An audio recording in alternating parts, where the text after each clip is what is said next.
আল্লাহ পাক রব্বুল আলামিন কুরআনুল কারীমের মধ্যে আয়াত নাযিল করে মানুষদেরকে জানায় দেয়, কুল্লু নাফসিন যায়িকাতুল মাউত সুম্মা ইলাইনা তুরজাউন।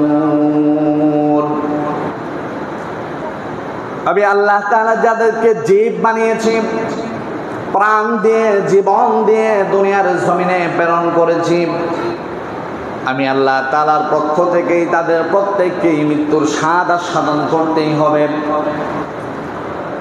শুধুমাত্র রব্বুল আলামিন মৃত্যুর স্বাদ আস্বাদনের কথা বলেই আয়াত শেষ করেন নাই। রব্বুল আলামিন আয়াতের শেষ অংশে জানায় দেন, সুম্মা ইলাইনা তুরজাউন। জীব হয়ে জন্ম নিয়েছেন, জীব বানিয়ে আমি রব্বুল আলামিন জমিনে যাকে পাঠিয়েছি, অবশ্যই মৃত্যুর স্বাদ সে আস্বাদন করবে, মৃত্যুর স্বাদ তাকে আস্বাদন করতেই হবে।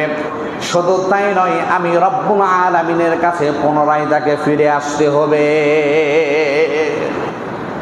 কেউ যদি মনে করে না মাটিতে দাফন করা হলো, দাফন করার পর আমার হাড্ডি মাংস গোশতগুলো জমিনের সাথে মিশে যাবে, বন্যার পানিতে আমি ভেসে চলে যাব, আগুনে পুড়িয়ে ছাই বানিয়ে ফেলা হলো, আমাকে আর রব খুঁজে পাবে না।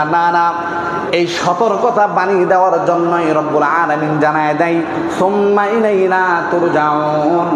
মৃত্যুর স্বাদ আস্বাদন করতেই হবে এবং আমার সামনেও পুনরায় তোমার ফিরে আসতে হবে।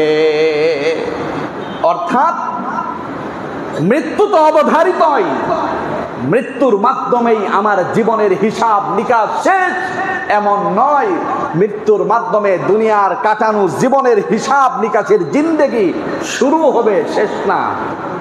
কথা ঠিক না বে ঠিক?